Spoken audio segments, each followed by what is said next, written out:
কোনো প্রকার যত্ন ছাড়া, সার ছাড়া যে এতটুকু আলু তুলতে পারবো তা আমি ভাবতেও পারিনি। আর এই আলুগুলো কোথা থেকে তুললাম আর কিভাবে বা তুললাম দেখতে হলে পুরো ব্লগটা দেখতে হবে। Hello everyone, welcome back to my another new video. কেমন আছেন সবাই? আশা করি ভালোই আছেন। শীতকাল প্রায় শেষের পথে আর গরমকাল এসে গেছে, তাই শীতকালের সব সবজি তুলে নতুন করে আবার গরমের সবজি বসাতে হবে। তাই চলে আসলাম এই আলুগুলো তোলার জন্য। এখনও সব আলু গাছ শুকায়নি, কিছু শুকিয়েছে আর কিছু এখনও কাঁচা আছে। তবুও ভাবলাম যে আলুগুলো তুলে নেই, কারণ নতুন সবজিও লাগাতে হবে। আর এখন প্রায় ঘন ঘন বৃষ্টি হচ্ছে, কয়েকদিন পর পর বৃষ্টি হচ্ছে, তাই আলুগুলো যদি মাটির নিচে থাকে তবে আলুগুলো পচে যাবে। তাই চলে আসলাম আলুগুলো তোলার জন্য। আর কতটুকু আলু পাবো দেখি।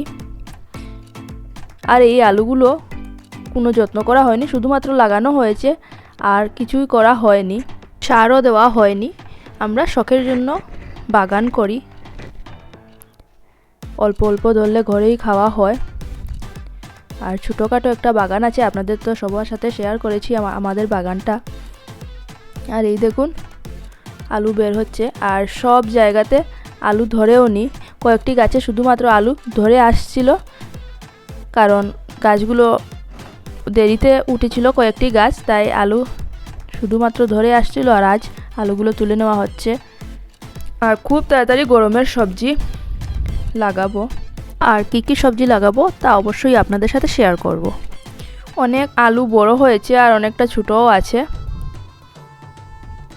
আর এখানে লাল কালারের আলু যে হয় সেটাও আছে, লাল কালারের আলুও অনেকটা ধরেছে, কিন্তু কীভাবে হয়েছে জানি না। বোধহয় আলু লাগানোর সময় সেখানে লাল কালারের ছিল আলু, তাই লাল কালারের আলুও আছে। আর বৃষ্টি পড়ার সাথে সাথে এখন তেমন ঘাসও নেই বাগানে, কিন্তু জুক বেরিয়ে গেছে। আর আমার পায়েও একটি ধরেছে, তাই আমি এখন ঘাস থেকে সরে দাঁড়িয়ে আছি। তো আপনারা দেখুন কোথা থেকে কতটুকু আলু পাই। আর এখানে প্রায় 10-12টা লাইন আছে আলু লাগানোর। আর সবগুলো লাইনে সমান আলু ধরেনি, কয়েকটিতে বেশি ধরেছে, কয়েকটিতে কম ধরেছে। আর একটা কথা, আমি যখনই ভিডিওটা অফ করি তখনই বড় বড় আলু বের হয়, আর যখনই ভিডিওটা অন করি তখনই আলু বের হয় না। আর এত সময় যদি ভিডিওটা অন করে রাখি তবে স্টোরেজও ফুল হয়ে যাবে, তাই ভিডিওটা অফ করার সাথে সাথে বড় আলু বের হয়।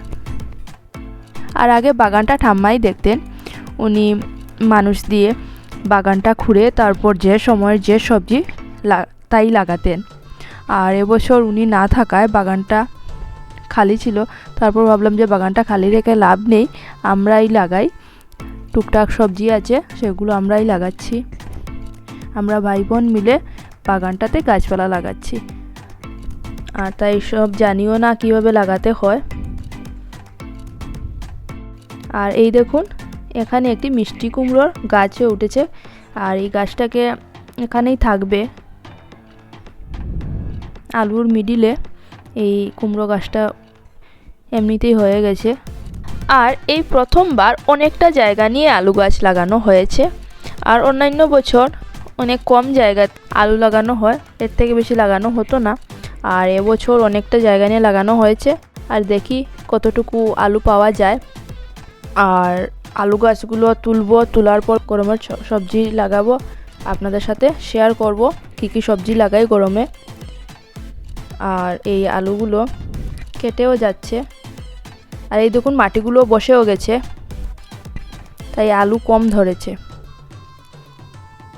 আর সার যদি দেওয়া হতো তাহলে অনেকটা আলু পাওয়া যেত। এই দেখুন আমি হাত দিয়ে তুলে দেখছি আলু ধরেছে কিনা না, কিন্তু আলু উঠছে না। গাছগুলো কাঁচা আছে, তাই ছোটো ছোটো আলু গাছের সাথেই লাগিয়ে আছে। আর আমরা অর্গানিকভাবে বাগানটা করব, কোনো প্রকার সার দেব না, কারণ শখের বাগান। গাছপালা লাগানোর পর যখন গাছপালা বড় হয়ে যাবে তখন বাগানে আসার পর মনটা অনেক ভালো হয়ে যায়। মন খারাপ থাকলেও গাছপালার দিকে তাকালে মনটা অনেক ভালো হয়ে যায়, খুব ভালো লাগে। আর আপনারা কারা কারা বাগান করতে ভালোবাসেন, গাছপালা লাগাতে ভালোবাসেন, অবশ্যই কমেন্টের মাধ্যমে জানাবেন। আর আমার একটি ছোট্ট ছাদ বাগান আছে, আপনারা তো জানেনই, আপনাদের সাথে শেয়ার করি সব ভিডিও। আর এই দেখুন এই আলুগুলো পেয়েছি, আর এই আলুগুলো ঘরে নিয়ে দেখাচ্ছি কতটুকু পেয়েছি, কারণ ব্যাগের মধ্যে আছে তাই বুঝতে পারা যাচ্ছে না যে কতটুকু আছে এখানে। তো চলুন এটার মধ্যে এই আলুগুলো ঢালছি। তো দেখুন কতটুকু আলু পেয়েছি, এই দেখুন অনেকটা আলু পেয়েছি, আর এখানে 5-6 কেজির মতো আলু হবে। এই আলুগুলো পেয়ে আমরা তো অনেকটা খুশি, কারণ নিজের বাগানের আলু। তো আজকের আমার এই ভিডিওটা যদি আপনাদের ভালো লাগে তাহলে আমার পাশে থাকবেন আর আমার চ্যানেলটি সাবস্ক্রাইব করবেন। আর কারা কারা বাগান করেন অবশ্যই কমেন্টের মাধ্যমে জানাবেন।